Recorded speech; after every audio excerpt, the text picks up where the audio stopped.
Conversations with Claude Samuel and Olivier Messiaen. Claude Samuel was a producer at RTF, the French broadcaster. Olivier Messiaen, of course, the composer. These are based on interviews, conversations in the late 60s. The book was published in 1967 and revised in 1984. So in 1967, Messiaen is, he's finished the Triangulilla, he's well established as a composer. These essays, these interviews, really take a lot of the material that's in the techniques. You'd think I'd have this stuff ready, right? Here we go. The material that Messiaen writes in here, a lot of it's fleshed out in these conversations, right? The idea of color, a lot of his thinking about rhythm, a lot more about his spirituality and how spirituality influences his music and vice versa. So I'm going to take a chapter for each video, and that should see us through for about a decade, I think. How many are there? There are, looks like there's about, I don't know, about a dozen chapters. So let's say I do one a month. They're written as dialogues, which is nice. And I might switch back and forth. I don't think I'll try doing voices. But the questions that Claude Samuel asks are a lot of the questions that we have. Like if you read techniques and feel like there's some gaps in the context, these conversations help with that. And the structure of the interviews is not dissimilar. Like the introduction to technique lists Messiaen's influences, and one of the influences is his mother, and in particular the poetry that his mother wrote. And that is the first chapter here, which is called Musical Expectations, which probably in the French is an even funnier pun, right? Because he talks about how the poetry his mother wrote while he was, not while he was pregnant, while she was pregnant, while he was gestating, influenced or in fact anticipated. Not a question of he became a composer because he heard music in the womb, but rather while he was in the womb, his mother was convinced he would be a composer. So the poetry that she wrote, a book called The Burgeoning Soul, and he talks about it as if the poetry represents his own birth. And the example that he gives from the Bible, when Mary is pregnant with Christ and visits Elizabeth, who is pregnant with John the Baptist. I actually just learned this story in more detail last year during Advent. I was in a book study class, and this is the story that we were reading. At the moment Mary greets her, Elizabeth's child shifts position and genuflects. He is baptized in his mother's womb. And Samuel asks, is this a symbolic gesture? And Messiaen says, no, it's not a question of symbolism. The child really moved. It's a unique case, truly baptized in the womb. And I think Messiaen feels that his introduction to music and to creativity was kind of an equivalent, intrauterine, gestational baptism, and that the connection and the love that is available to the fetus, to the baby before being born, and wrapped in the support and the nurturing of the mother, is represented also in the spiritual love of the liturgy.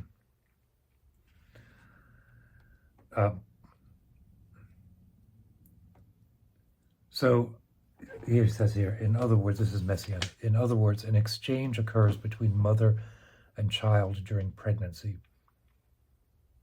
And the mother in turn is transformed. And this was all communicated in the book, The Burgeoning Soul. So then he talks about poetic intuition, that his mother had poetic intuitions, and she said, without, of course, knowing that he was going to become a composer, she said, I suffer from an unknown, distant music. And also, these are quotes from his mother's poetry. All the Orient is singing here within me, with its bluebirds, with its butterflies. And Messiaen notes, how could she know that I would be an ornithologist and that Japan would fascinate me? The poem he's particularly thinking about, again, this is all, this is useful to us as we listen to Messiaen's music, because it's how he thinks about the liturgy and the music and his own spiritual unfolding in composition, right? That connection between exploring the divine, like the phenomenology of the divine, really the experience of it, and all the music he wrote is in Messiaen's sort of self-narrative. It is there from the moment of conception. The poem,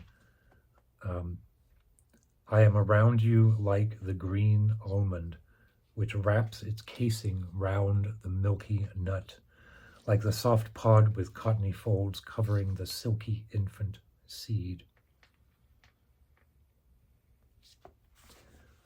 So, from there, now having been born, right, the connection between the sort of the gestational spirit and the young Olivier, he is asked, as Claude Samuel asks, can you remember the moment when your religious faith was consciously revealed to you? And Messiaen begins by recognizing his parents were not believers.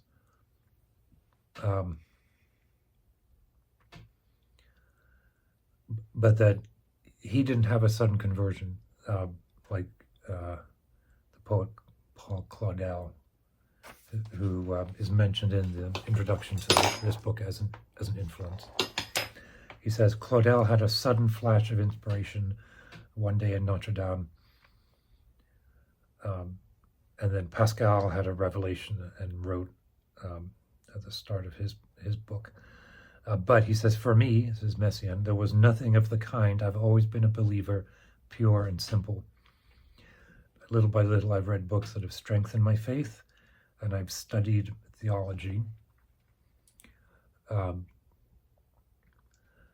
He's asked if he ever thought of joining an order, and Messiaen says he's thought about it, but would have a hard time being a monk because it would interrupt his composition. Messiaen has never had doubts about his faith and has never been without it, shaping his life and his music. So then Samuel says, I suppose scientific expectations annoy you. This is in response to Messiaen saying, we're surrounded by innumerable unexplainable events that reveal an invisible power greater than ours, to which we must bow. And so Samuel says, I suppose scientific explanations annoy you. And he says, no, sometimes they are magnificent and they're always very useful. But above all, they permit us to realize how ignorant we really are.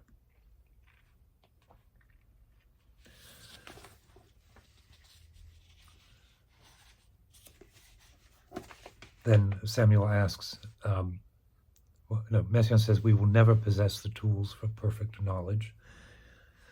And Samuel asks, does interplanetary travel interest you? Which is a nice little sort of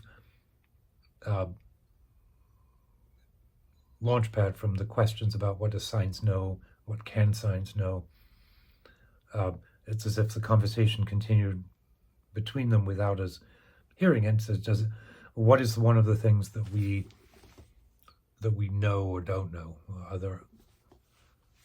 What's it like to travel between the stars? What's it like? Is there life on the Earth?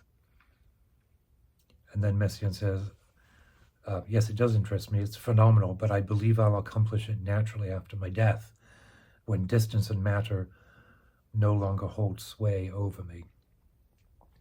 So in this short little few pages, he goes from the spirit of the gestating soul to the transmogrified spirit after death. And in between is faith and composition. All of which in Messiaen's narrative, in his sort of self-telling story, right, we all have those narratives that we explain, that we provide to our lives. The way that Messiaen explains his life is that there was never any doubt. And this thread outside of time of faith preceded his birth and antecedes, follows on from his death. So look, these are wonderful, wonderful questions, and many of them deal with very specific musical questions. Many of them deal with questions about his spirituality, and my recollection is that there are some wonderful conversations where the two are combined, and he'll be talking about very specific compositional techniques and how that really does manifest one of these divine or spiritual ideas. So I hope you'll come along with me for the ride as I read through these and then talk through them. As I get through the longer ones, I think and as I'm wont to do, I will bring in tangents. For example, I just picked at a page here, the polytempos and polyrhythms. Ives used superimposed music, says Messiaen. So how interesting will that be to see what Messiaen in casual conversation, or semi-casual conversation, talks about composers like Charles Ives. So subscribe and follow along.